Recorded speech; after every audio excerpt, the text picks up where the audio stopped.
You have successfully joined the webcast. Please stand by. The meeting will begin shortly.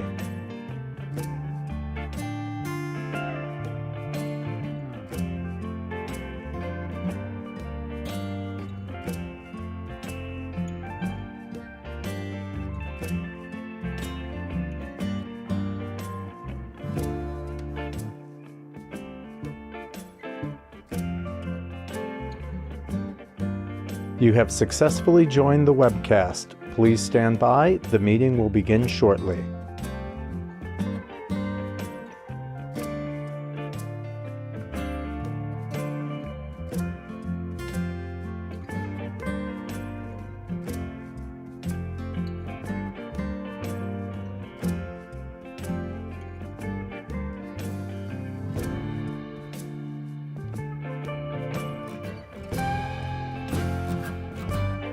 You have successfully joined the webcast. Please stand by. The meeting will begin shortly.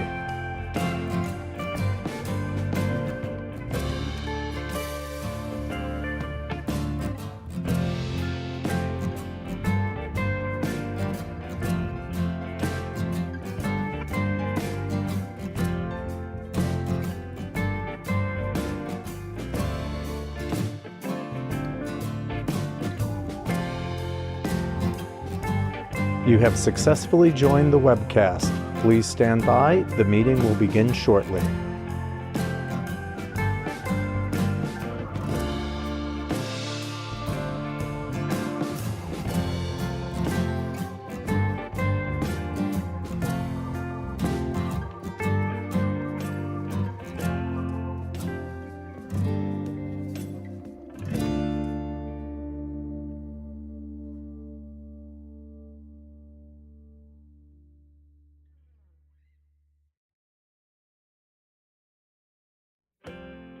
You have successfully joined the webcast. Please stand by. The meeting will begin shortly.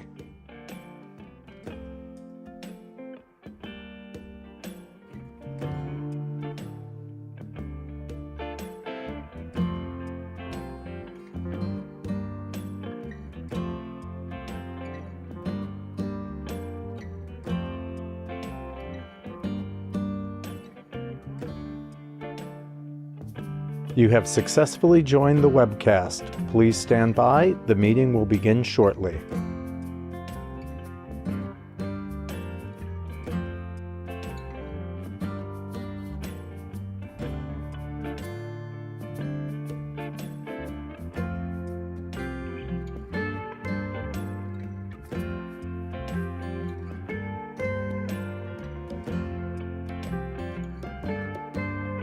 You have successfully joined the webcast. Please stand by. The meeting will begin shortly.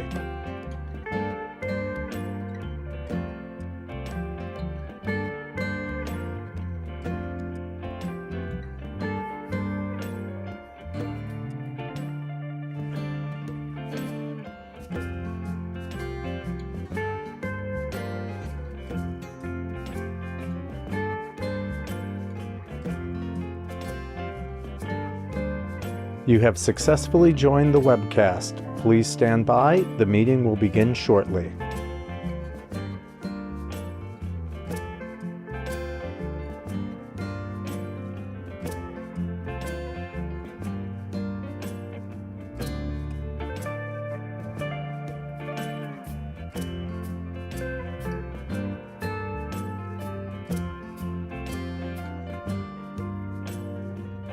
You have successfully joined the webcast. Please stand by. The meeting will begin shortly.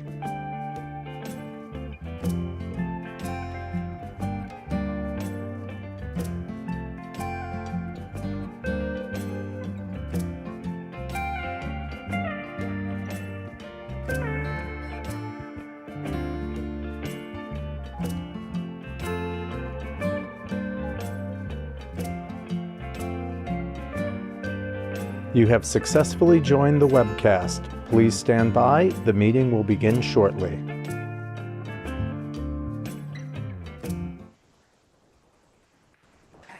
All right, good morning, everyone. I'm Christine Nicholas, Chair of the New York State Tourism Advisory Council, and I'd like to call this meeting to order. It is now 11:04 a.m. And we'll start by taking attendance of those conferencing in, and I'll call the names from the RSVP list that I have. Natasha Caputo, there you are. You made it. Excellent, thank you. Eleanor is here. David Filipiak. Okay, Val Knobloch is in the room. Dan Fuller. All right. Kelly Blazowski. Hi, Kelly. For you. Barbara Lee Diamonstein-Spielvogel, we know, is on the phone. Thank you, Barbara Lee. George and Tim. George? Nope. Okay. Alana Petroselli.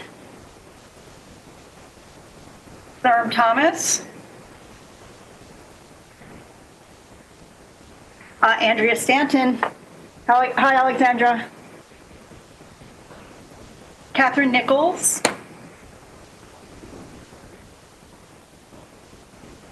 Okay.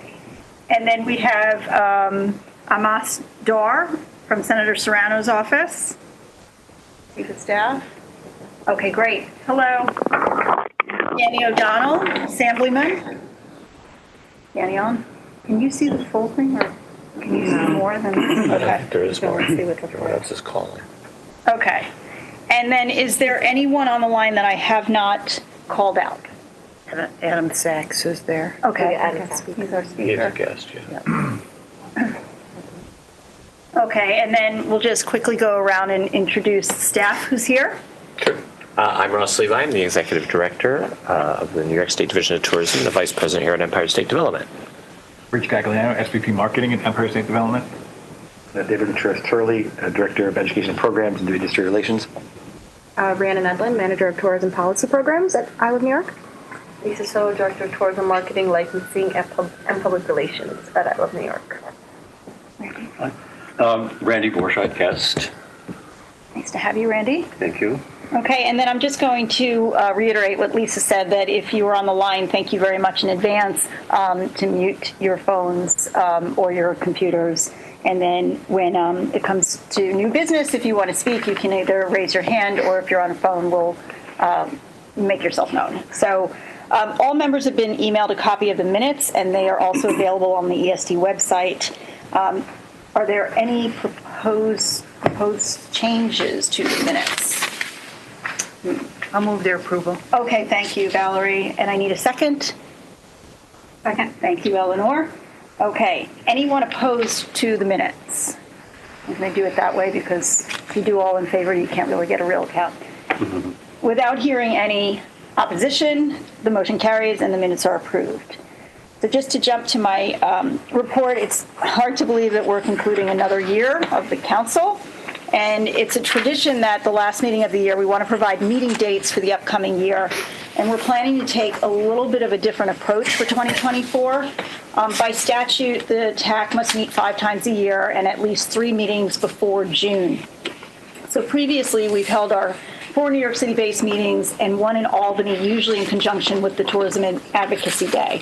But this year, we want to have 3 New York City based meetings, and so January, May, and November.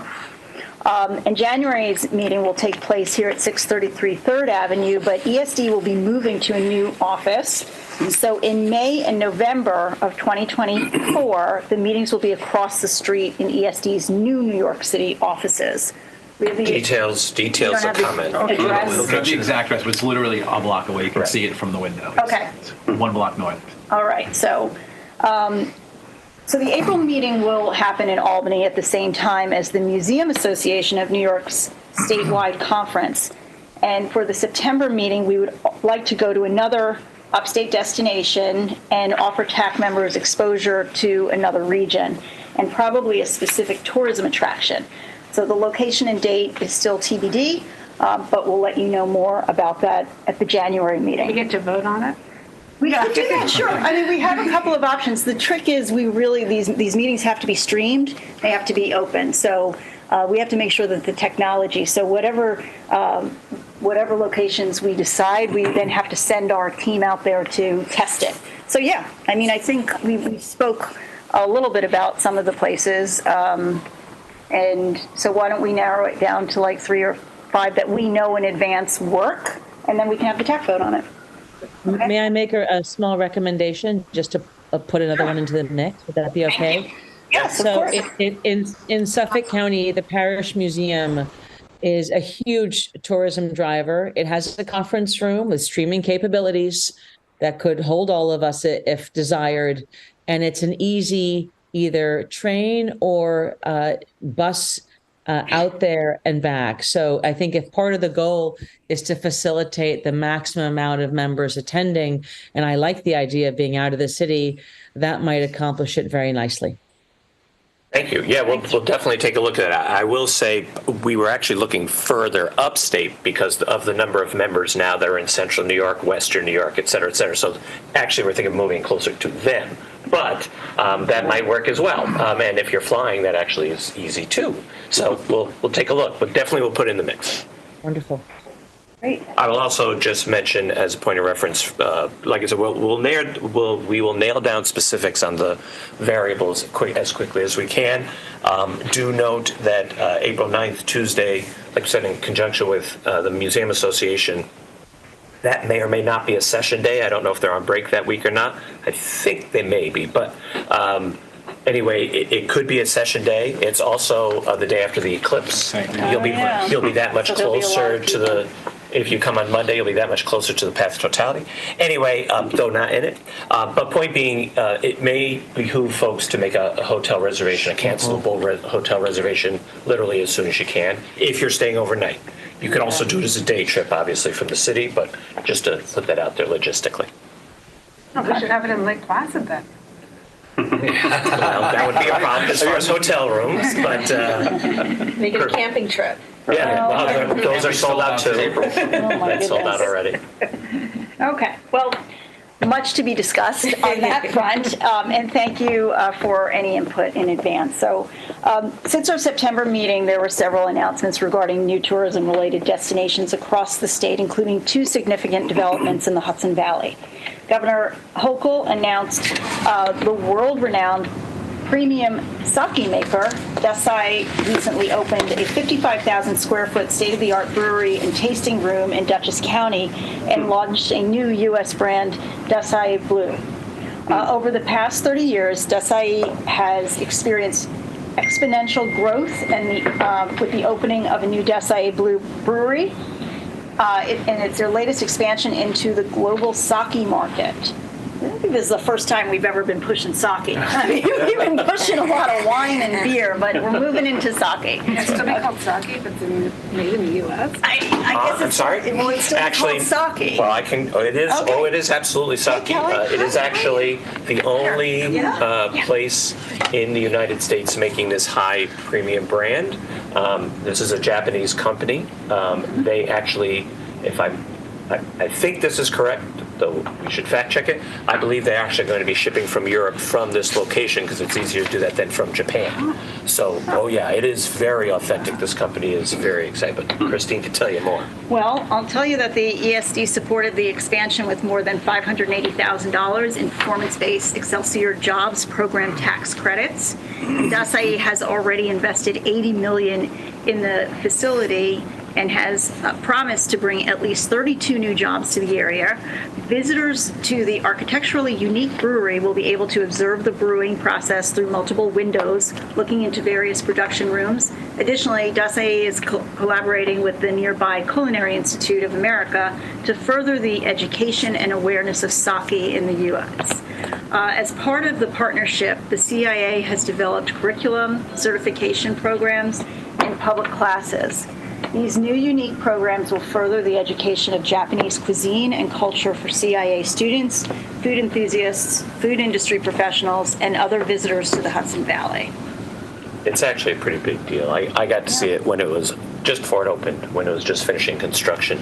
Even the buildings are designed to sort of hearken to Japan, but in a very modern way. It's actually a giant converted grocery store.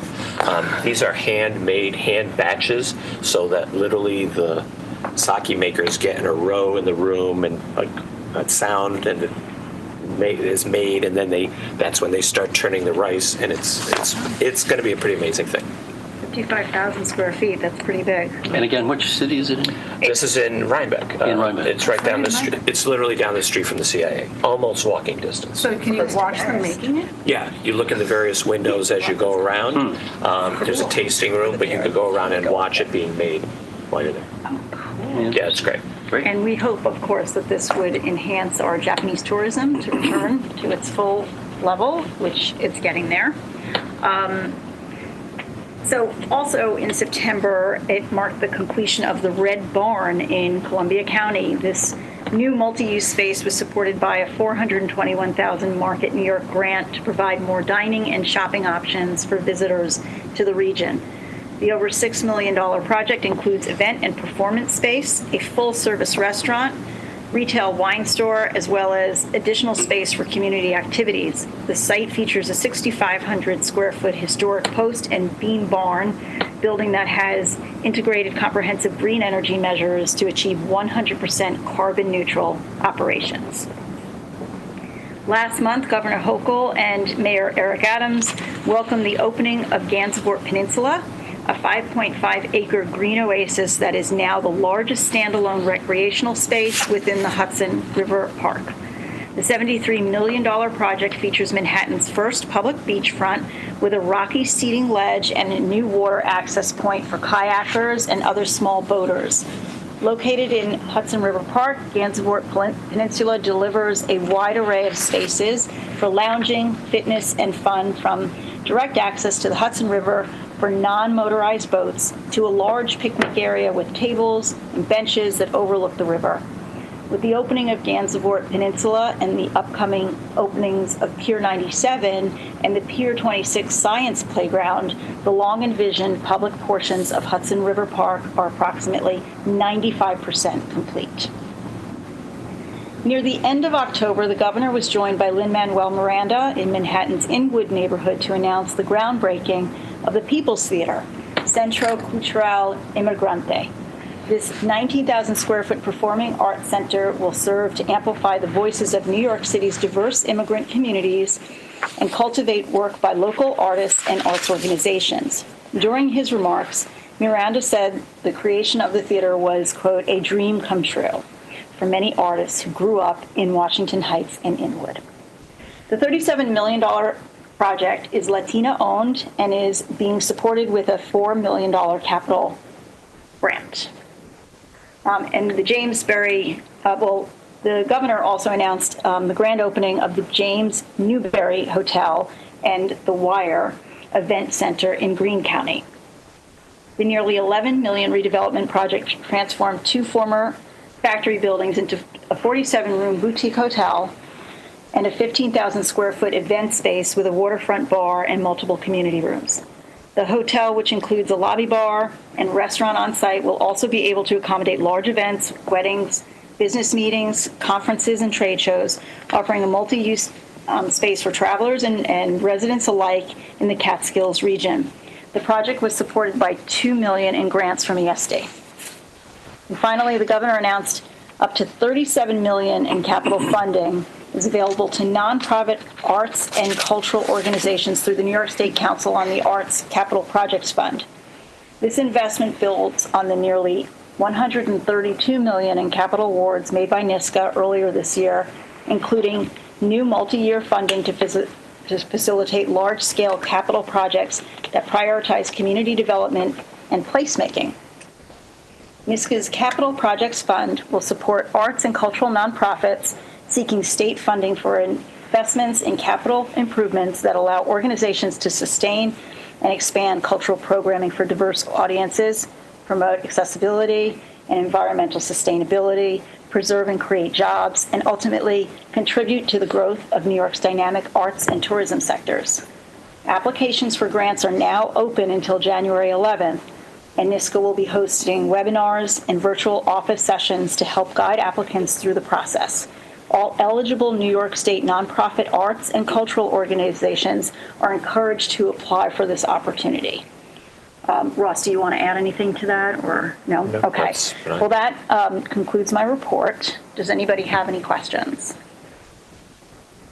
No? I just wanted to say that the center in Inwood, part of what's wonderful about it is it's formed a partnership with the New York Public Library and is going to be doing research, from what I understand. My mother made me aware of it, as well as running full literacy programs.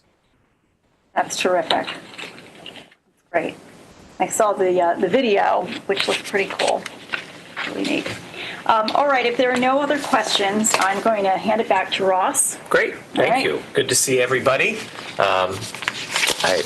Particularly because I know for anyone who's taking Amtrak, it was a bit of a challenge given the service disruption, but it's good to be here.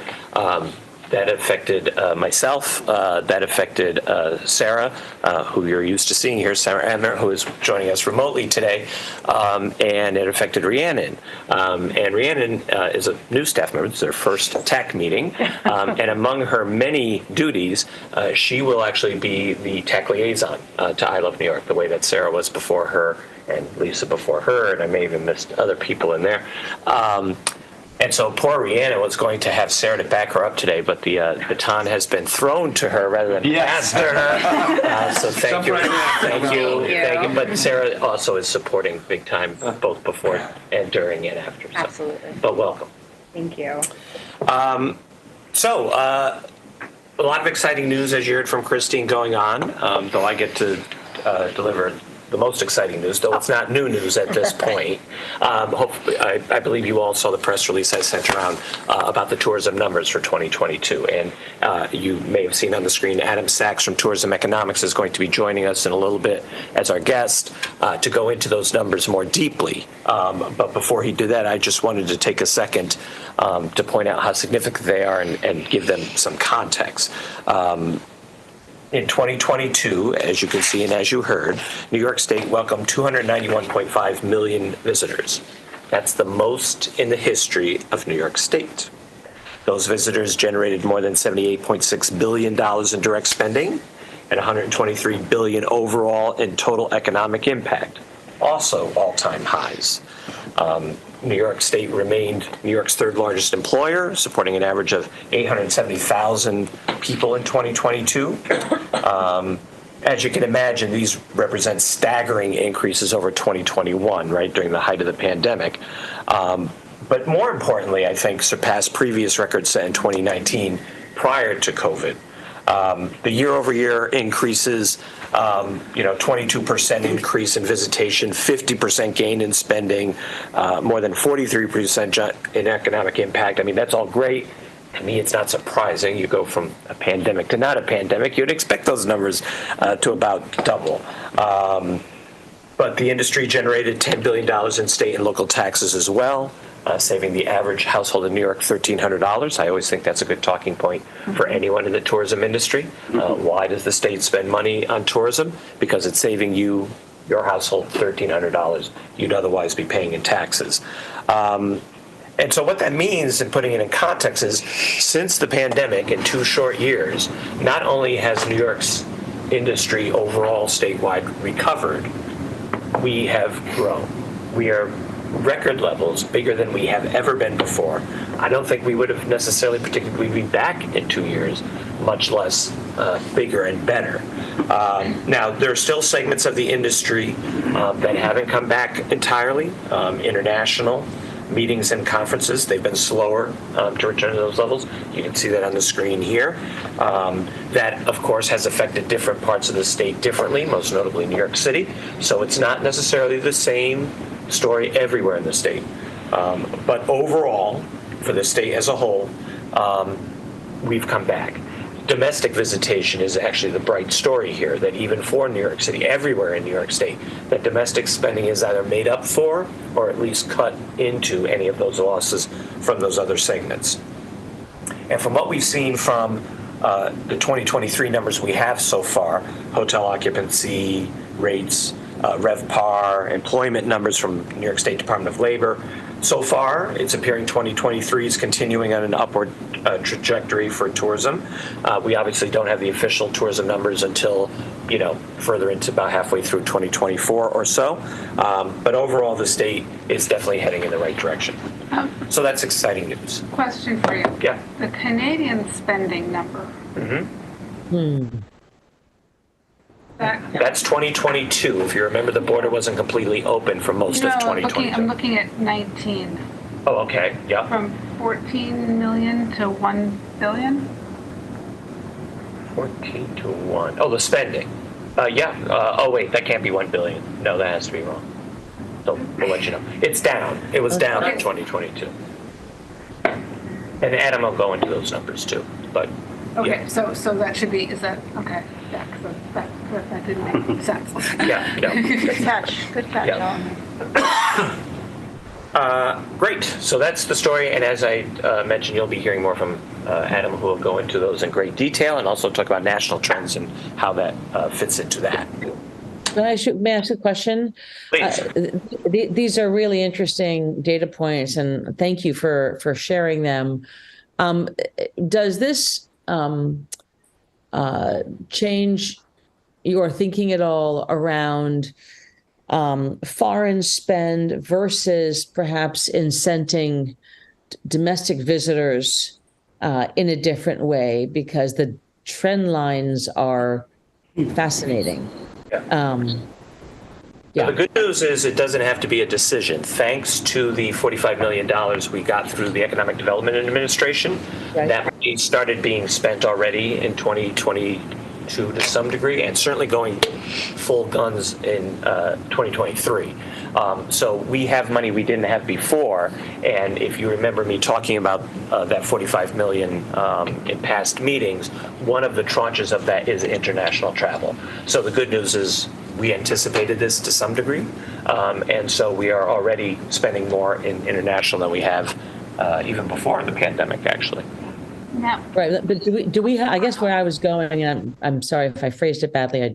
Looking at the domestic visitors that are coming in and the extent to which you're up, what is that? 14% over 2019 and 2022 on domestic visitors. You're down by a third on overseas visitors. I know overseas spends more. I guess my question is, do we know where the domestic visitors are coming from? And is there, if it is shown to be, I don't know, LA, Boston, Georgia, I'm making this up, do we start to shift monies to, kind of have the money follow this data? Yeah, we'll take a look. We're actually due to do a visitor profile, which actually digs down to where our visitors come from, how long do they stay, et cetera, et cetera. We're actually starting to do an RFP around that now because the last one we did was a few years ago. So that might affect that. Right now we know that our 5-hour drive time strategy is working well. We know we have to bring the international back, and we know we have to focus on the trade work, meetings, conventions, events, sports. So that's our concentration right now. But that's a good point, Alexandra. We'll take a look. now, also, we're talking about 33 million people, difference in the domestic visitors. Is there any way to ascertain if those are 33 million people that were going overseas that are not going overseas now?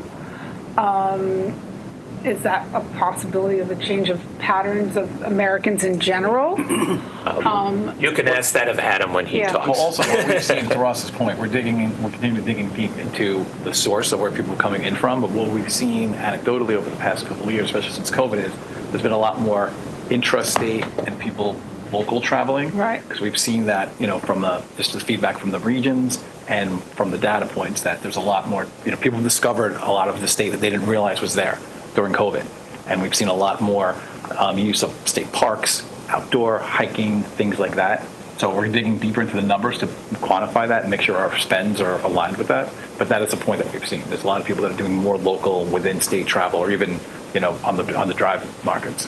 And then I guess this is probably also a question for Adam, but are we going to be concerned with the change in Airbnb?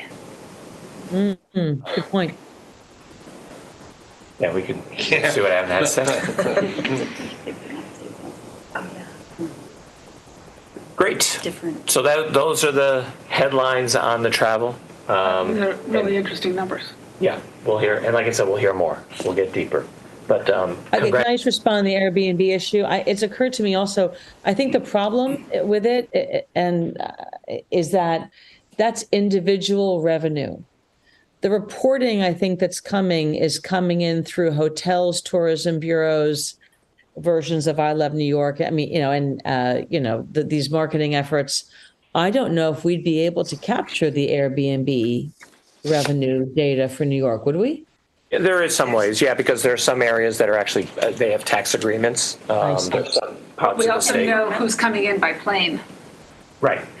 And there's Yeah. Airbnb. And We just don't know where they're staying, and it's unclear to me from people I know that do it, rent out some rooms. It isn't necessarily reported places. So yeah, it depends. It depends where. And like I said, Adam can talk about how these numbers are collected. At the end of the day, these aren't counts. They're like surveys, basically, right? It's like a ratings, like the Nielsen ratings. So there are ways to capture. Yeah. Well, it's more than a guesstimate, but it is. It's a model. It's a model, yeah, statistical model. Statistically relevant model, right? Great. So what we've been doing, marketing-wise, in terms of promoting, right after our last TAC meeting, we launched our fall seasonal campaign. That included our fall commercial, of course, which included the use of our Easy to Love campaign that theme that you heard premiered in the summer that we talked about when we last met, and included, of course, those various themes you'd expect in fall: pumpkin picking and haunted hay rides and wine tasting and showcasing. But in addition to that, we also showcased some new expansions in New York State, like the Strong Museum of Play in Rochester in June. We'll show you that commercial now so you could see how it was.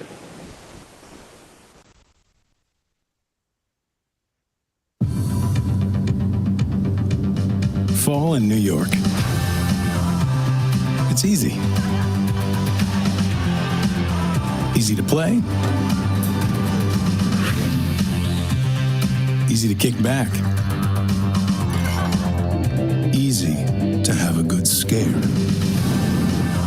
Easy to be wowed. It's easy to love New York, and it's easy to plan your fall getaway at iloveny.com. A little staggered, didn't necessarily play as it works in, but you can see it online, and hopefully you saw it on TV, more importantly. It ran September through October, and obviously was complemented across all our channels, digital efforts online, including our most recent digital promotion, of course, the I Love New York Fall Foliage Report, which continues to be our most viewed page on ilovenewyork.com. It featured 8 weekly reports, began on September 13th and ran through November 1st, compiled, as always, using on-location field observations from our team of over 85 leaf spotters across the state. And the report featured an interactive foliage map on our website, featured on social media, and linked to our recommendation of popular foliage viewing locations across the state, so people could say great places to go see the leaves, as well as an option to filter attractions by category. So not only just to go see leaves, but if you cared about food or drink, or you cared about arts and culture, you cared about history, you could click on that and see attractions nearby. The report had over 739,000 page views. That accounts for 29% of our total page views on the site for the year. A third of the people that go to ilovenewyork.com go for the Fall Foliage Report. George Nixon has his hand raised. Oh, okay, great. And then it also garnered 1.2 million video views on our social channels. So, at the very least, 1.2 million people saw it on social media. George, I think you had something you wanted to ask or say? No, I just wanted to comment on the hotels in New York City. Quite frankly, because of the Airbnb new laws, hotels in New York City are really selling at very high rates because there's lack of hotel rooms in the inventory. In addition to that, I don't know if you guys are aware, but today we have about 100 hotels throughout the 5 boroughs that are being used by the migrants. So essentially, the hotel rates are pretty high in New York City. But when it comes to the international travelers, I mean, I've personally had so many calls, and the perception of New York City is still not the greatest because they're just afraid of crimes and, what have you. So I think New York City really needs to do a better job in promoting safety and security in New York City. And I do know that Times Square in particular, we have a lot of cops that are protecting Times Square, and it's very safe. But I think the messaging is just not helping. So that's all I have to comment on. Okay. Thank you, George. Great. Continuing with the fall promotions, we've been talking, Lisa, myself, Finn Partners, for a number of years, at least a year or so, about doing a fall broadcast media tour. This is where I Love New York would offer interviews from our ESD studios to broadcasters around the state, realizing that about 2/3 of our tourism in New York State is intrastate. That includes people around the state, and upstate going to other places, including New York City. And the local news folks often want content. And this was, we thought, a good way to get some earned media in talking about New York State. Back in the day, when I was in the film publicity business, we called this a virtual press junket. Now it's called a broadcast media tour. So this past September, we were able to do a pilot program to make it for real, where we proactively pitched fall travel segments to local broadcast media across New York State. And we did this also realizing that this year we were going to do a fall media night here in New York City. So this was, in a way, a different way of getting to media about fall here in New York State, and allowed us to expand our coverage more deeply into local markets and beyond the national markets, which is mainly what we see when we're in New York City. And so we conducted 7 interviews across the state. 7 stations took us up on it: Buffalo, Binghamton, Syracuse, Plattsburgh, Pix 11 in New York City, and Spectrum News, which, if you live outside of New York City, it's like New York One here. It's on every cable channel across New York State. We're going to actually show a video of one of those segments that was the result of this broadcast tour.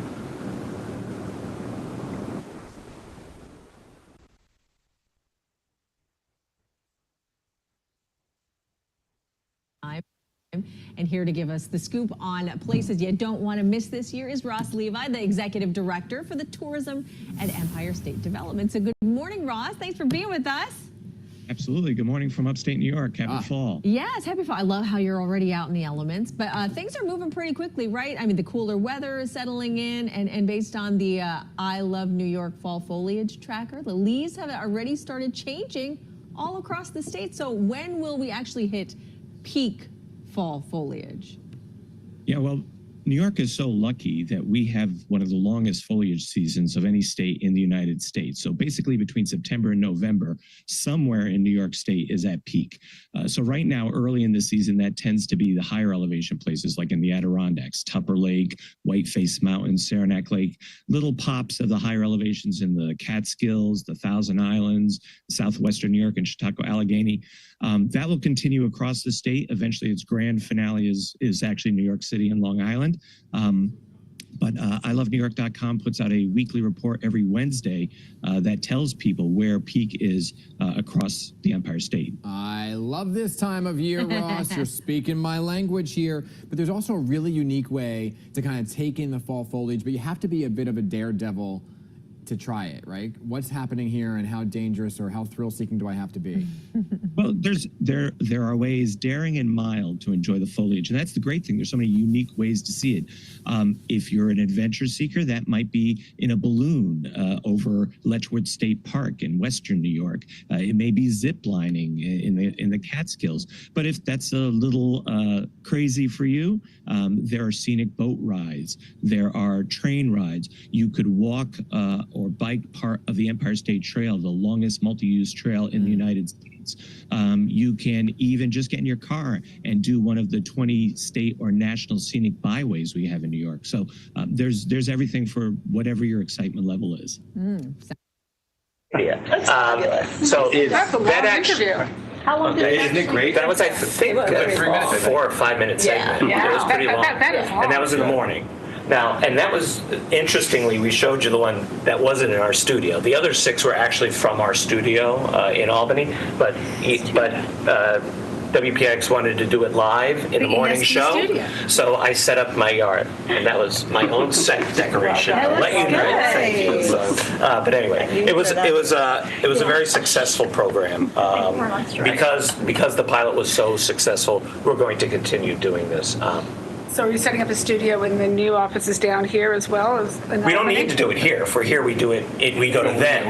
Kind of the whole point of this is to be able to be in one location and say, look, over the next 2 days, we're available for interviews, and stations around the state can say, oh, I want in, and then we can do like 10 in 2 days, kind of thing. So, yeah, it's an exciting project, and we'll look forward to doing it. What we'd like to do is get in a groove so that they can kind of expect us, right? That, oh, it's winter and it's time to check in with I Love New York again. Oh, wait, summer's coming and it's time, right? So that's hopefully where we hope to get. And it's this multi-platform approach that helps something like the Fall Foliage become our highest traffic campaign. It's TV, that's General Fall. We've got this, unpaid, earned media exposure, social, the paid digital behind it all, and it's a topic that people are interested in. Right. So it just results in, So one the of junket idea is like a great idea. Yeah. And I think you've done a good job of creating a lot of echo from others. Yep. So that's the grand finale of the multi-layered approach. Right, I hate to use the word viral, Echo. but Yeah. when there's content, people always say, let's do something that's viral. Viral means good content that people are interested in. Right. Very simple. Not simple to achieve, but when you put something out there, like I said, a topic that people are interested in, we provide good content around that topic, and we amplify it, it sort of takes life of its own.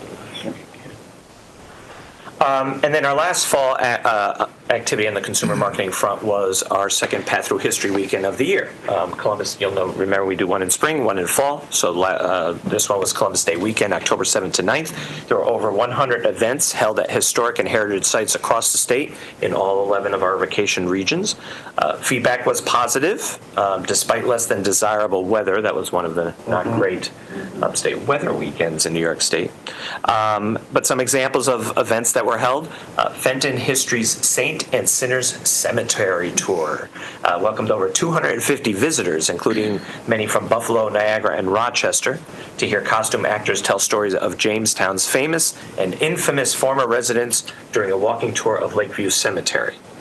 Phelps Mansion Museum in Binghamton hosted a special Isaac Perry trolley tour exploring the architecture throughout Binghamton. They welcomed 58 visitors in addition to their full trolley tour, and reported a number of visitors becoming new members of the museum, which is great. The Railroad Museum of Long Island invited guests to step back in history and enjoy an afternoon of traditional American music from Boxcar 759. They reported welcoming visitors who traveled more than 70 miles to attend, and credit Path Through History Weekend for helping them to reach these new audiences. So we're currently collecting feedback from participant sites via online surveys to track attendance, better understand ways the program can improve, and to gauge any current programming for the upcoming America 250. These weekends are going to become all the more important as we get closer to that significant milestone. So while Ross, just a quick question. Please. So it's Columbus Day, and when is the other one? the other one is Father's Day weekend in June. Okay, And great. Juneteenth. And it stays the same each year? It has for a number of years. We always survey to see that it still makes sense to the heritage community, Yeah. but it's been that way for a number of years. It's been June Father's Day and October Columbus Day. And are we going to continue to call it Columbus Day? Indigenous Peoples Day. It is federally called that. But yes, we call it both. That and Indigenous Peoples Day. It's also the state holiday, actually. As long as we still have that day off from school. But we don't call it anything, Is that what really. it's tied to? We generally just say Fall Path Through History Weekend and Spring Path Through History Weekend and give the dates. Exactly. And take advantage of the holiday weekend being 3 days. Yeah. And I just wanted to add the reason that we chose that time of year is because those are the off seasons for the historical community, right? So it helps them to drive visitors during their non-peak times. So while our website still reflects fall, we will be soon switching over to winter, of course, promoting skiing, outdoor and indoor winter activities.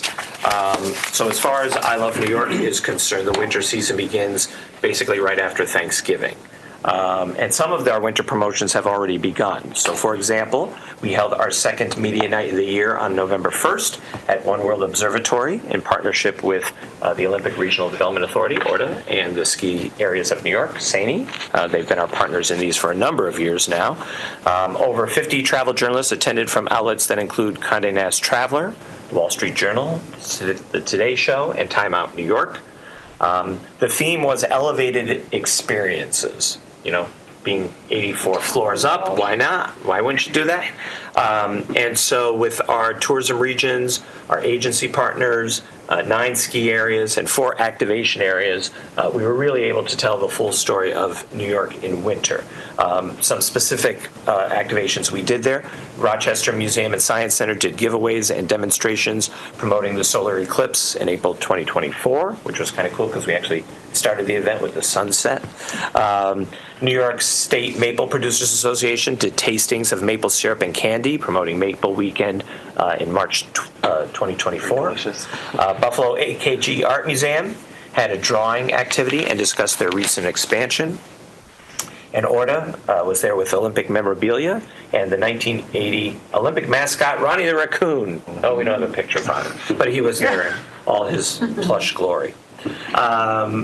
And so our other winter promotions are coming online as we get into the season now. That will include our daily ski reports available from Ski NY and the cross-country ski areas of New York on ilovenewyork.com and 1-800-I-LOVE-NEW-YORK and commercials and everything else. So winter is right around the corner. And just, Eleanor, at the last meeting, you asked about the new ORDA executive director, Ashley. She was there, and it was her first event that she did on behalf of I Love New York. And she got a very warm response. So we did mention to her when it works with her schedule, if she can, figure out maybe at the next meeting or so, or maybe after the season. So it gives her some time to. Yeah, it could be the meeting in Albany. Yeah, right. Nothing else, but yeah, she spoke. Scott Brandy from SANY, myself, Christine. It's great to have her. Yep. So congrats to Lisa and Finn and lots of other members of the team that worked on that. That's the consumer side. Over on the trade side, first starting internationally, Brand USA Travel Week has run for a couple of years now. You all know Brand USA, the official DMO of the United States, as I like to say, the I Love New York of the U.S. This was their 5th consecutive travel week in London. It's been held in London for a couple of years now, but it's actually promoting to all of Europe. It was from October 15th to the 18th, and it brings together the key tourism partners from UK, European industry to discuss trends, challenges, innovations, and opportunities to spur travel to the U.S. More importantly, it's an important opportunity for us to sell New York State. So Markley and I attended for the Division of Tourism. Markley, with our UK rep, met with 39 European tour operators. I participated first in the CEO Summit, which was designed to bring U.S. partner CEOs together with leaders in the travel trade from media to aviation. And then once that was done, I actually participated in the second day of the media marketplace and did interviews with 13 different journalists from Germany, Italy, and the UK. So overall, a very productive week in London. Then, also in October, Heather McElhenney, who most of you know from prior meetings, participated in a marathon 14-day Germany, UK, I Love New York sales mission. So she brought 4 New York State partners, Discover Long Island, Visit Ithaca, Visit Syracuse, and then Wine Water Wonders, which represents all different locations across New York State. With Heather, for our Germany portion, they hosted media events and trainings in Munich, Berlin, Hamburg, and Frankfurt, while meeting with over 250 people over the course of 7 days. So quite a whirlwind tour. That included a 1-hour travel agent training at Canusa and a presentation to travel agents at the Visit USA Germany Committee meeting, where we gave in-depth information on New York State, including key selling points and tips for booking travel to New York State. Then the UK portion included 10 meetings with project product managers, as well as evening events where New York State hosted 135 travel agents for networking and one-on-one training. And our partners on that trip were Discover Long Island and Beyond the Big Apple, the National Comedy Center, Visit Syracuse, and Winewater Wonders. So Sarah does 7 days with 5 partners, 7 days with another 5 partners. That's quite a tour, but it was really great. We haven't done any of these since the pandemic, but we used to do them pretty regularly before, and we know how productive they are, so we're happy to be able to launch those again. And then if we don't go to them, we bring them to us. We had 2 groups of international journalists on familiarization tours in New York State, where they got to experience all things fall, from haunted tours to colorful hikes and harvest-themed glass making even. For example, from October 1st through the 7th, 3 top journalists from Germany and our German rep visited Albany, Saratoga, Lake Placid, the Thousand Islands, and Syracuse. They took the haunted history tour at the New York State Capitol and went kayaking on the St. Lawrence River. Then from October 9th through 14th, 3 top Australian journalists and our Australia rep visited the Hudson Valley and the Finger Lakes, a fall-themed tour featuring a biplane ride, hiking at Watkins Glen, and glass making at the Corning Museum of Glass. And then, of course, another important way that we engage with these folks is travel trade shows. But moving from the international to the domestic side, because, again, we just started with that EDA grants to be able to go to domestic travel shows. We recently participated at Amex in Las Vegas, together with New York City Tourism and Conventions. We're thrilled to be able to partner with them. IMAX America is the largest trade show in the U.S. Brings together thousands of buyers, meeting planners, and suppliers from every sector of the global meetings industry. So again, that important MICE market. We focused on the meeting planning market for the show and held 35 scheduled appointments, as well as attended networking events and with receptive operators, incentive travel planners, and a variety of event planners.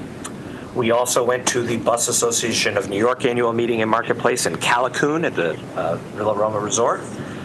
We attended that conference both to support the New York State-based group tour and motor coach industry and to promote statewide attractions and events to tour operators and the project managers in attendance. We met with over 40 buyers at that show.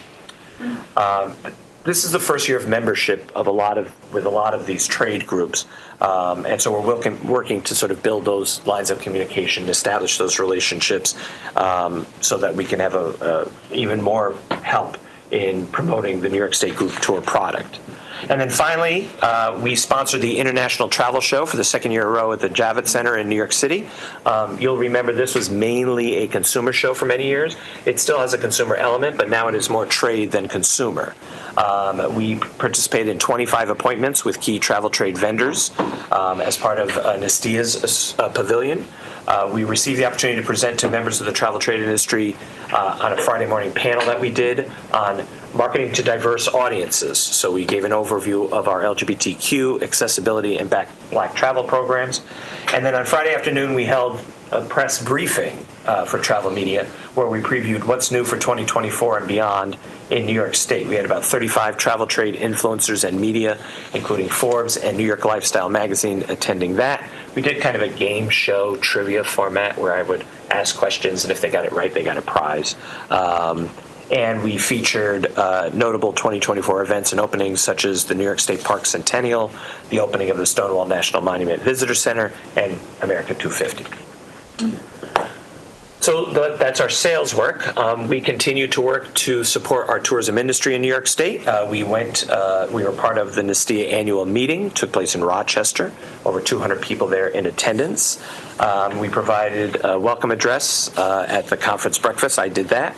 We held a TPA meeting so that we were able to connect with our on-the-ground frontline folks to give them update on what's going on and, more importantly, hear feedback from them in terms of what we're doing and what we could do better. Kellyanne Curtin finished her term as Nestia chair at that event and welcomed our friend Corey Fran, who's from the Thousand Islands, and he will be the chair of Nestia for the upcoming year. We also were part of the evening awards ceremony where our very own Val Knobloch was recognized with, dare we say, a Lifetime Achievement Award. So that was really Still walking exciting. around today. Too young. We also went to Long Island for the DMO quarterly meeting, held in Long Beach at the lovely Allegria Hotel. And we provided an update there to the 20 local DMO CEOs who are in attendance. And then lastly, the main way we support our industry, well, I shouldn't say probably the favorite way that we support our industry is through funding. Market New York, round 13 awards, the applications for those closed on July 28th. We had 135 applicants request over $43 million. We only have 15 available. So $15 million of Market New York requests for 43. That shows the popularity of the program.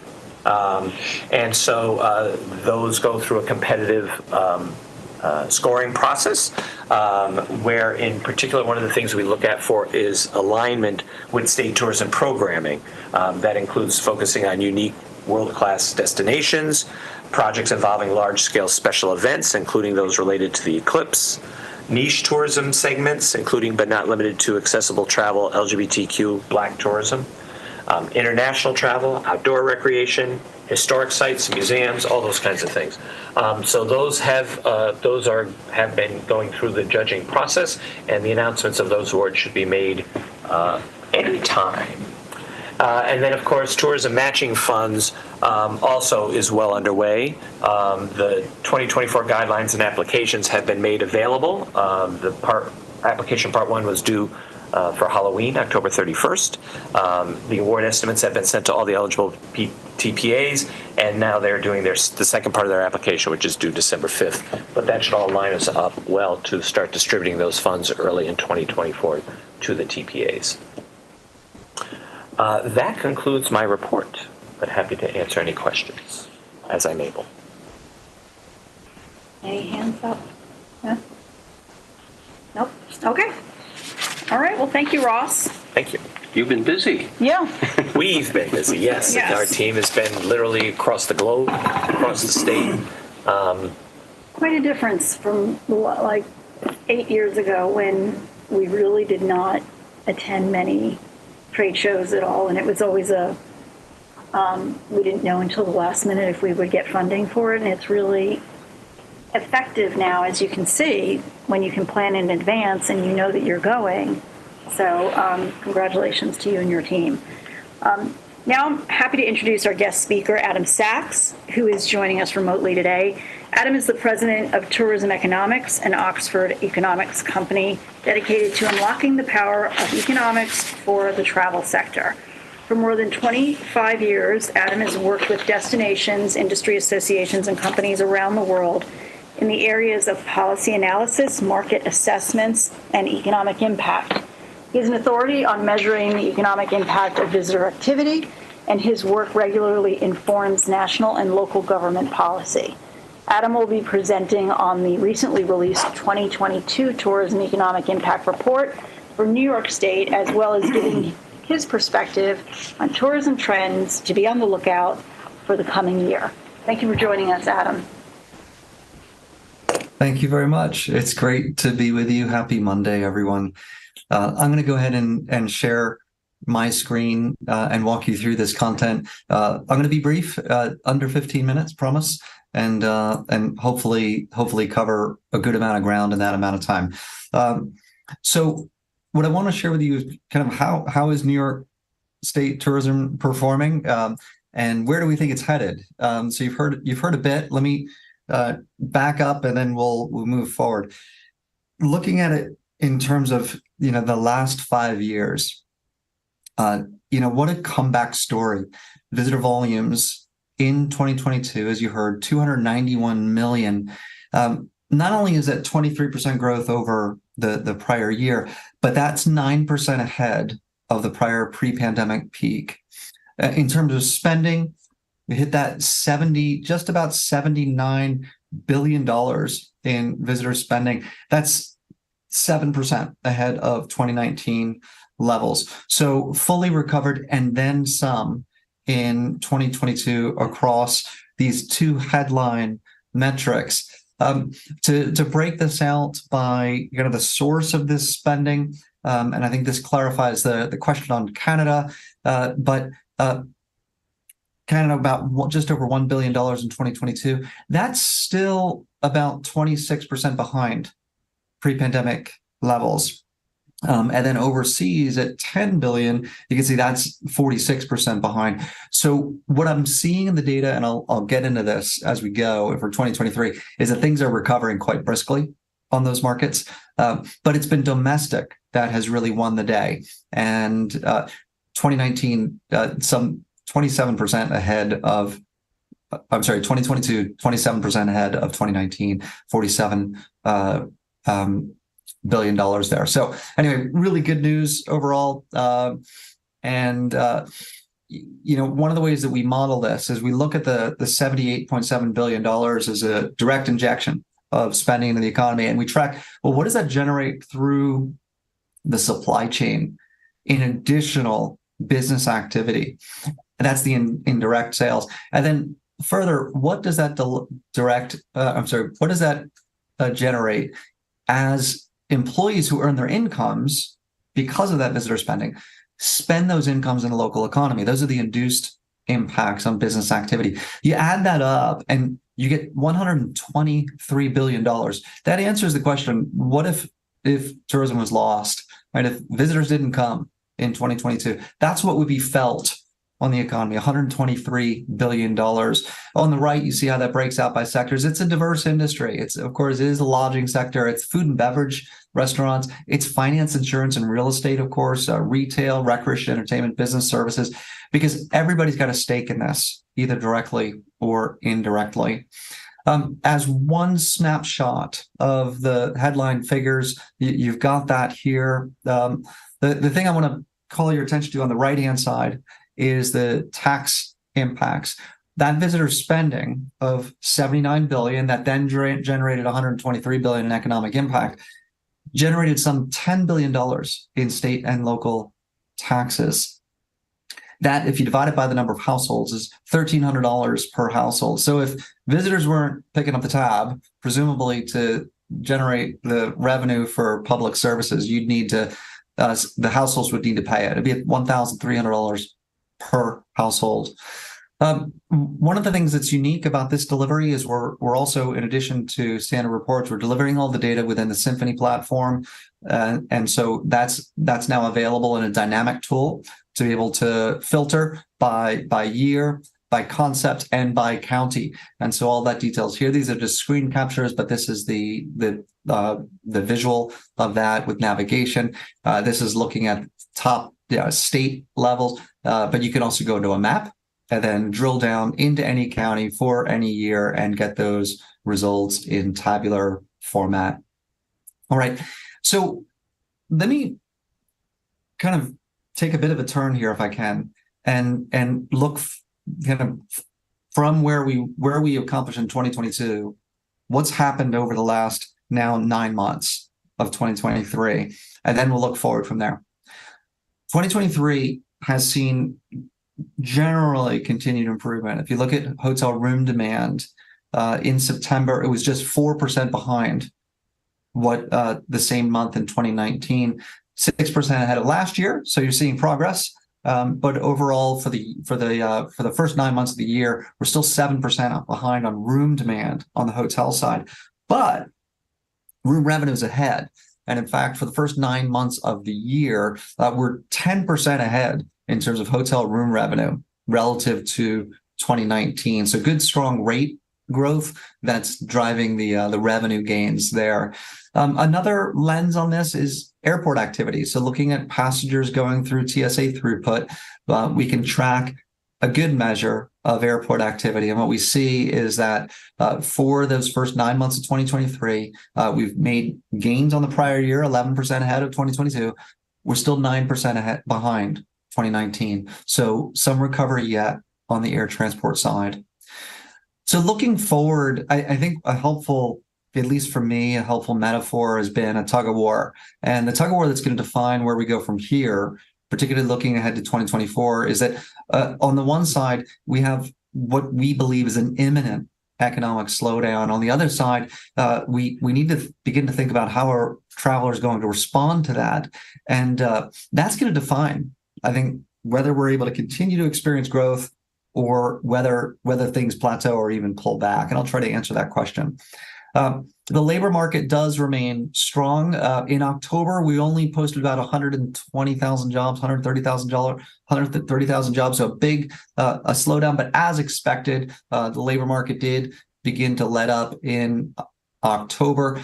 Consumers are pretty worried, though. If you look at consumer sentiment data, you can see that all of it has fallen off from where it was certainly before the pandemic, but even in 2021, much better readings than we have right now. All of that really does trace back to what's going on in inflation, and welcome that we see, even to the left of that forecast vertical line, inflation has come down quite a lot. Right. But those higher prices year over year, right, on the core side, you're looking at higher prices that are still over 3% higher than they were a year ago. And so that's continuing to take a bite out of incomes. And of course, it's causing the Fed to do everything it can to bring down inflation, including tap the brakes on the economy. We've never seen an increase in the Fed funds rate as sharp over such a short period of time as we've seen over the last year and a half. And so these interest rates now at over 5%, we expect the Fed to begin to pull those back. And actually the fall of 2024, the Fed's going to actually start lowering rates. But these higher rates are having their designed effect. And one of the areas we're seeing it most acutely is in the housing market, with mortgage rates now between 7% and 8% for a 30-year fixed. It's just absolutely slammed the brakes on home sales on the right-hand side. So you could say the housing market already is in recession in one sense. Manufacturing's also been on a weak footing. This ISM index, the way to interpret it is that anything below that 50 line means manufacturing is contracting. And that's what's been happening now for a year. So some weakness there on the manufacturing side. Add to that banks are beginning to tighten credit on consumers.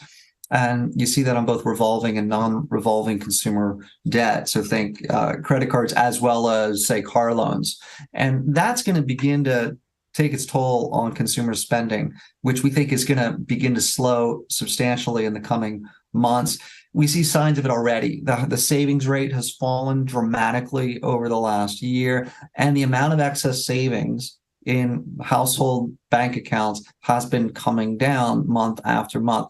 That excess savings is concentrated among higher income households, and that has implications for the travel industry that we'll talk about. But overall, it means that consumers are going to start hitting some headwinds, and very soon.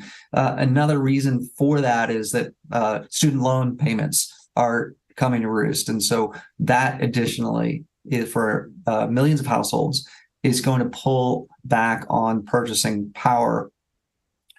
Overall, the jobs market, you do see workers kind of losing their mojo just a little bit. If you look at it by quit rates, like the quit rate was historically high a year and a half ago. That's coming down. Wages are also beginning to increase at a slower rate.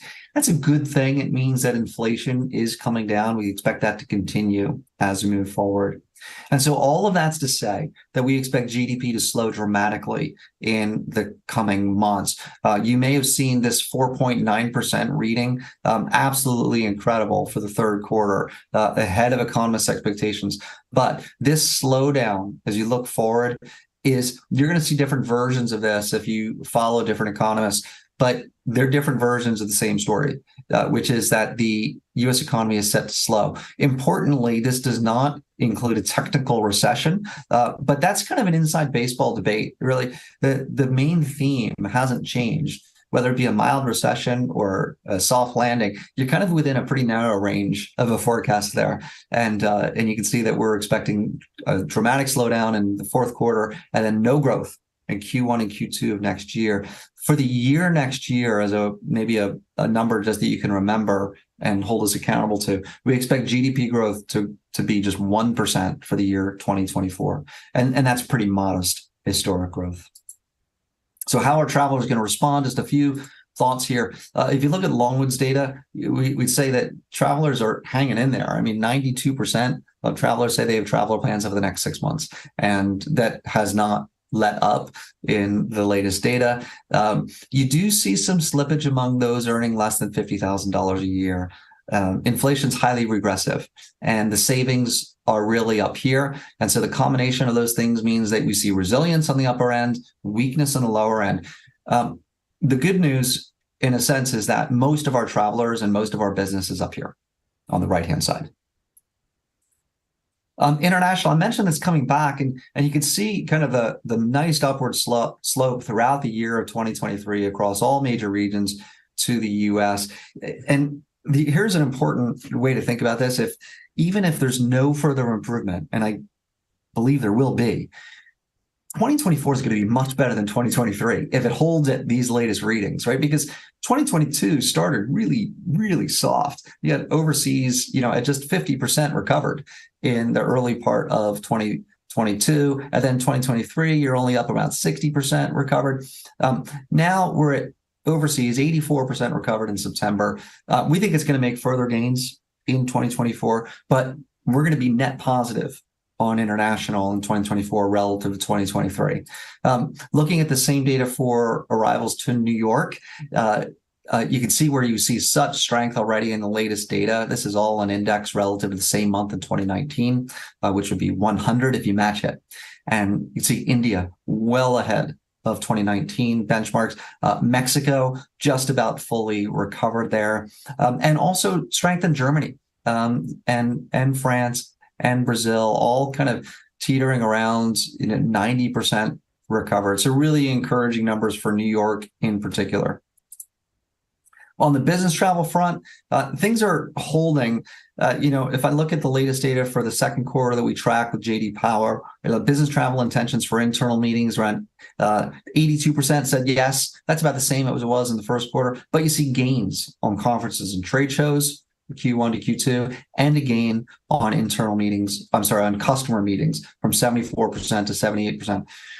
I think the story here is that whereas in past economic slowdowns, businesses will look at business travel as an expense to cut. We don't think that that's the case right now because there's just not much fat on the bone. We're still not fully recovered. And so the need to maintain that business travel and even continue to rebuild, we think is going to be in play as we move through the coming year. You see it in what CVBs are booking in terms of future events. And here we're seeing bookings at CVBs well ahead of 2019 pace. Now, these are for events that are anywhere in the future, but now for the better part of 2023, CVBs are booking more events month after month than they did in those same months of 2019 for future events. And then lastly, on the meeting side, North Star, they run a survey that I think is instructive. And generally, meeting planners are getting less pessimistic, I should say, right? And more optimistic or no change. You look at the August data, that's the lowest, less optimistic that we've seen in some time. And so overall, the meeting sector seems to be gathering force as well. Just a couple of quick quotes from earnings calls. These are all recent within the last few months. IHG says groups, it's been the slowest demand driver to recover, but it continues to advance, and forward booking data suggests there will be further progressive improvement to come. Meetings and events bookings have been ahead of 2019 levels for 6 months now. Exactly what we're seeing in that CVB data. And then American Airlines pointed out we've seen steady improvement in business travel, encouraging signs, both managed and unmanaged corporate side, and strong international demand and historically high premium revenue. And so to kind of come back to our metaphor, in the face of this economic slowdown that we think is imminent, we think leisure travel is going to be resilient. We think that business and group travel is going to continue to rebuild as it has not yet fully recovered. And international is going to return to a surplus where inbound begins to exceed outbound again, which it has historically. And we think the net effect of that is that we'll see travel in New York not contract. In fact, continue to grow through the end of 2023 and into 2024, even if it's at a modest rate. All right, so I'm happy to answer any questions that you may have, or leave it at that. Thank you, Adam. Anybody have Just a one question? point about the international. I think this is kind of obvious through the numbers, but remember when there wasn't a magic open date after the pandemic. Things slowly started to open. When domestic opened up, that means hotels were opening up again. People can travel, via car, drive. We saw that pick up. So over the 2 years, we made the comeback. International, though, is probably almost a year behind that in terms of the ability to even travel. So when we were opened up domestically, that didn't mean that the international airports were opened up as freely as we were to travel domestically. So a lot of countries where whether their rules or our rules prevented people from coming in, that sort of shows that lag why international is a bit behind the domestic. It's not the ultimate reason why, but it wasn't like everything opened up at the exact same time in domestic, just as slower. There was at least a few more months after that, if not a year, depending on the country, of what the ability to travel internationally even was affected by. So.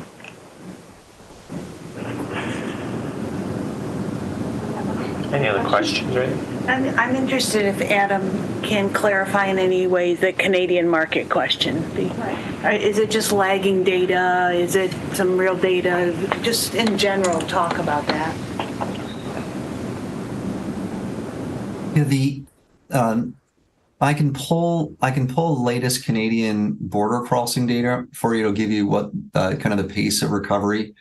It's from Bureau of Transportation Statistics. It's not in the data sets that I was using for today's presentation. The 2022 data that I shared, I think I can just go back and make sure I quote it correctly. Showed that Canada, let's see, it was 1.4 billion spending in 2019 in New York, and just over 1 billion in 2022. So still 25% back of 2019 levels. But keep in mind, 2022, and it's hard to even remember this, included the, I believe it was the Omicron variant in the first part of the year. So you basically lost a better part of a quarter of almost no travel in 2022. So 2023 is certainly looking better than that. I could pull some of that monthly data and give you a snapshot on how that's evolving, as well as our forecast, if you'd like. Thank you, Adam. Just a question to address one of our TAC members, George and Tim, who's on the line, about perception, reality, if any of the factors that are impact tourism to New York City. Meaning New York City, but overall we count them, we count all of the visitors to New York State. Are any of the issues regarding the migrant situation, world events that are happening in the Middle East that are could impact people's views of New York in particular, with our closeness with the Middle East? Do you see that impacting our future, like in 24? So, in terms of New York City performance, New York City's continued to experience continued growth through this year. So we haven't observed any negative effects in terms of a pullback in travel to the city. On the international front, it represents a real risk, right? If war spreads beyond the current conflict, but if it remains concentrated within the boundaries of Israel, then we don't think it's going to be noticeable. Wait, Kelly? I just wanted to add one thing. Hi, Adam. It's Kelly from New York City. So in the past 2 years, really, Brad always says when we're running around to different international markets, we do not get questions about safety and security when we're traveling and talking to international buyers, international press, etc. We definitely think it's more of a tri-state area thing. I mean, we see the Post every day has a spread about it, so it's, and it is affecting Broadway, and it is affecting some attractions and some of the tri-state traffic that we would get here. but we have not heard it from our international markets. And actually, Mikiko just did a sales mission to the Middle East. She came back last week. Well, the numbers, according to the chart there, said the Middle East was 102% going into the 2026, That was I wealthy. think. Yeah. Adam, can you give us any insight as to the new rules with Airbnb and what that possibly will do? Yeah, I mean, I think, we'll likely see, at least the official numbers for short-term rentals come down. The way that we track it is through, scraped website data. So that's going to give us some interesting perspectives that may not be what's officially reported by Airbnb. We'll see some substitution, right, back to hotels, of course. And so that's a factor. But I will say that, where we've looked at this in the past, where there have been major Airbnb restrictions, we do see that as there's part of the market that you lose.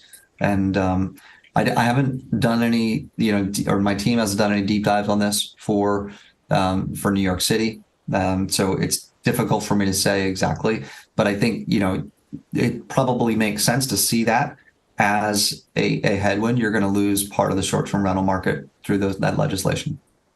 And also the fact that we've got limited hotel resources. And I think the number that someone gave us was 100 hotels 100 hotels are being used for migrants. Yeah, but I don't know how many rooms is that? I don't know exactly, but hold on, I'm just pulling up some of our data. But in 2019, we had about 127,000 active rooms in inventory. Right now, we have about 120,000. So that's our last report. So, there were some hotels, big ones, that closed during the pandemic, like the Roosevelt, like the Hotel Penn, Milford, right? There were also a lot of hotels in the pipeline, many small boutique hotels that were in the pipeline that have opened. I mean, literally in Times Square, there's 4 new Hilton properties. There's, so there's a lot going on. So the ones that closed, but then there were new ones that opened, and then some of them went to be migrant housing. So it's, if you put it all in, it's looks like we're 7,000 rooms off.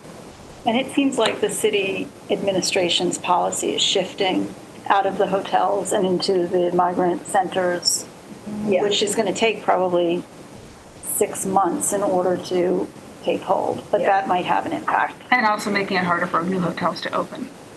Well, that's another thing. That's the legislation that went through 2 years ago. Right. So the pipeline isn't as robust as it was, a few years ago, where we were looking at a lot of new hotels opening.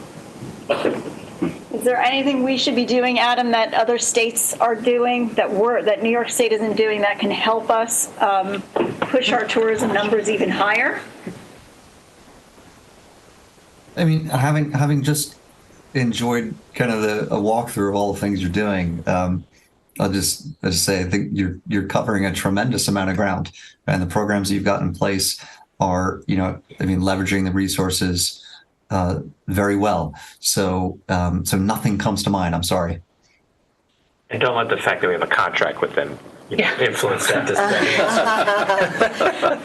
But so interesting, we mentioned the ADR. So for the week ending November 4, the average daily rate in New York City was $341.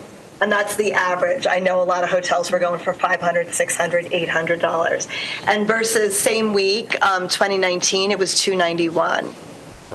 And it's only going to go up right now during this peak season that we're in right now. Right.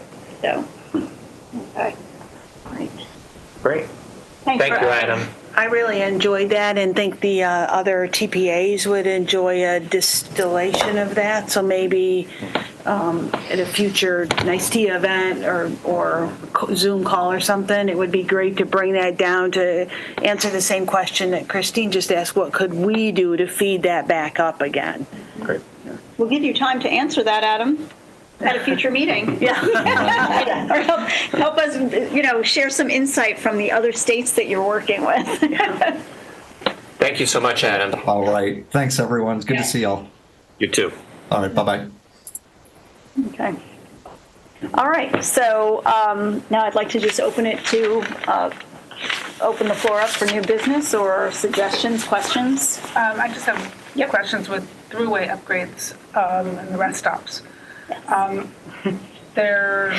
many are still in the works, or are they mostly Official done? welcome centers or travel plazas? Because The there's like travel- 4 different things. The travel plazas. I don't know. That's more, we can look into that. I know it was a 3-year project to renovate almost all of them. Why were they all done at the same time? So there was like no food available. Well, they weren't. They were staggered, but there was like 4 that would close. No, they were. There was, Well, I mean, I just know that going up 87, you couldn't get food all at the same time. And I was just wondering why that was done that way. And I just thought of, of course, too late, but I thought of really great solutions for things like that, like food trucks. Like having food trucks in them, and they're great for people that, especially during the week when they didn't have places to put those food trucks in the upstate areas. Especially during the winter when they don't have. We don't know exactly. I know this was a project that was planned before COVID, so it was a multi-year project even before COVID. So I don't know how that affected things, if that was the plan to close them all together, or Right. we can look into that more from the Department of Transportation, but we don't know exactly what went into that during COVID, post-COVID, with the construction and all the operation and logistical steps involved with it. Well, the new ones look absolutely beautiful. Yeah, they're great. They really are lovely. And I don't know how long, do we know how long the contract is is it called Green Apple? Apple Green? Apple Green. I don't know. We can look into that, but my understanding is the owner is New York State. They've leased it out, the operations, to a company called Apple Green, and I think it's branded as Apple Green. There's going to be New York signage and branding somewhat within them, but it's not going to be to Ross's point, it's not going to be another New York State Welcome Center. Those are I Love New York tourism welcome centers, period. Completely different model than the throughway rest stops, but it is they're operated by a company called Apple Green, I think, right? Yeah. And it's going to look more like a traditional retail. Yeah, well, the ones that are open are beautiful. And when they have good staff, they're great. Like anything else, right? Yeah, exactly. I'm not quite getting the same feedback from an upstate perspective. Not about the beauty, but about the utility of them and the functionality of them, and even the food places not being open on Sunday by contract. Yeah. So I would hope that there's some survey done to improve those services. As beautiful as they may look from the outside, I'm not so sure that inside is functioning. Well, that's Chick-fil-A, because there's Chick-fil-A. Chick-fil-A across the country is not open on Sunday. So the question is, why have a contract with someone, travel? Well, not to speak for our colleagues at DOT or Thruway Authority, but the one thing I will say is, until they're all open, it's kind of hard to have data on how these are going to function, because upstate there are some that'll be closer to each other, and so you won't have to go as far. So if something's closed, you go another 15, 20 miles. But they're and it's at there. the same vendors, I think. That's not true. No, it's different per.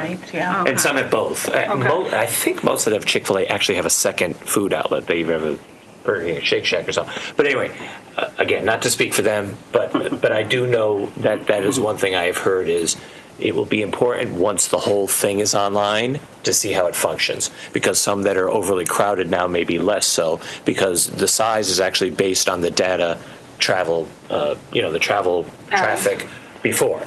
And that's not what's happening now, because there's a more limited number of them. But. Okay. I actually had a piece of new business, strangely enough, which was just to let TAC members know there was a new law passed in New York State about transparency of state boards and advisory councils like TAC. Basically requires web information, online information on the bodies. We've already had most of that online. We put our meeting notices online, the meeting streams, our minutes, all the materials you see there are online, et cetera, et cetera. There are some other things, though, that we've had to add. It is all available on the ESD website. The other piece will need to be information on our membership, which includes the name of TAC members, county of residence, and a little information on who you are. So we are going to be reaching out to you over the next couple weeks. Rhiannon will be doing that probably, Rhiannon or Sarah, and asking for basically kind of like a one-line bio, just to identify who you are. So I mention it now just to be on the lookout for that email, and please respond, because that's us just complying with the law. And we, Ross and I spoke about this. So, for example, if I just list my company, right, I don't know if people would know that Nicholas and Lentz Communications is a PR firm, and we do a lot in the tourism industry. But so that's one thing. But I think you can actually add a sentence if you want, where I would say, formerly CEO of NYC and Company, the tourism marketing organization, for 7 years, right? So then it's like, okay, we understand that this is a tourism. There's a tourism link, and I think that is something that's important, because you may not understand the tourism link if you just put your company name, right? So.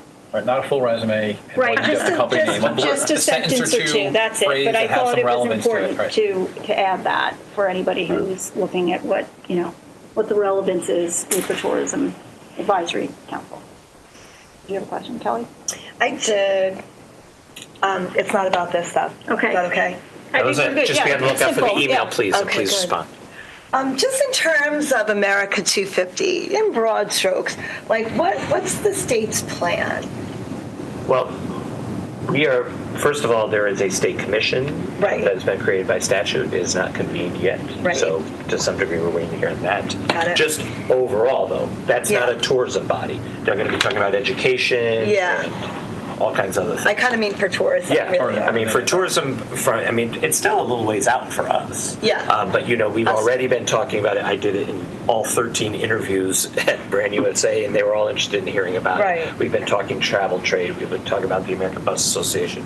So, we're already talking about it.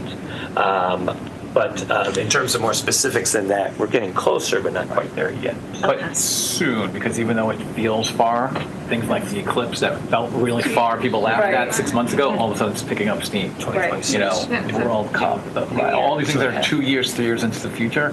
Right, like to Ross's point, we haven't specifically convened yet, but we're talking, thinking, so it's the 2026 thing. We'll probably, within this year, we'll be getting more specifics. We're at the same spot. Yeah. We knew the trade stuff had to happen first. Yeah. And international. So that's why we've been concentrating. Like I said, some of these fam trips have already been talking about it. So that's already underway. And I'm assuming too that you'll be really highlighting the path through history, and that all the destinations can probably submit things for your website for consideration, editorial coverage, social, blah, blah, blah, all that. Oh, yeah. Yeah. Yeah, and like I said, to some degree, we're going to need to hear about beyond just the tourism piece, because there's going to be educational programs and things, and that can only add to it as well. Right. So Ross, on that same vein, you said, I said 2 years, you said, well, actually 2.5 years, but are we going to be looking at it as the year, or are we be looking at it as, No, we're July? No, you're right. We're going to be looking at it as a whole year. And we should point out that it's also very much focused, when I say it, this has been part of the national narrative, and I'm sure going to be reflected here in New York, that this isn't just, I haven't used the term celebration, I use the term commemoration, that this is actually going to be telling the story of America, and not just a moment in time, not just the Revolutionary War. This is going to be about America as a continually moving towards a more perfect union, not being one, certainly from day one. And so this is going to be a lot about the story of America. It's not going to be just about 1776. It's going to be about 1964. So, yes, presumably it will be a year-long commemoration with events throughout the year, and we'll be bringing attention to it in that way. Okay, and talking about things in the future, this is way in the future, and I actually don't even know if New York is part of this, but 8 years from now, the Rugby World Cup is in the United States. Okay, and I don't even know if the United States has a We have one. A rugby team, We okay. got a rugby team. Do you know if New York is going to be part, does anyone know if New York is part of that? I heard about World Cup Soccer, which Yeah, is that's a big 2026, Ryder Cup. Right, but the U.S. is the rugby host for the World Cup rugby in whatever age. What about it's cricket? now. I didn't know about cricket's coming to Long Island. Like these are events we first, but rugby I haven't heard about that yet. So we can Yeah, get to so that. it was just in France, it's in Australia in 4 years, and then 4 years after that. Great. in Good to the know. That's US. helpful, thank you. Thank you. 2020. No, 2031, I think, maybe? Yeah, 2031. I'll check in to see what we know. It kind of sounds familiar. All right. Well, this was very informative. If we don't have any other questions or new business, I just wanted to remind everyone that our next meeting is scheduled for Wednesday, the 24th. Keep that in mind that it's usually on a Monday, but in January on the 24th, it's going to be a Wednesday. Here in this office still. For the last time. Probably for the last time at 11 a.m. And I need a motion to adjourn, please. So moved. Okay, seconded. Great, Valerie, thank you. You said that very quickly. So we are, I have to tell you the time for the record. 12:34. Thank you. Motion to adjourn. Excellent. Thank you all. Thank you. Thank you. I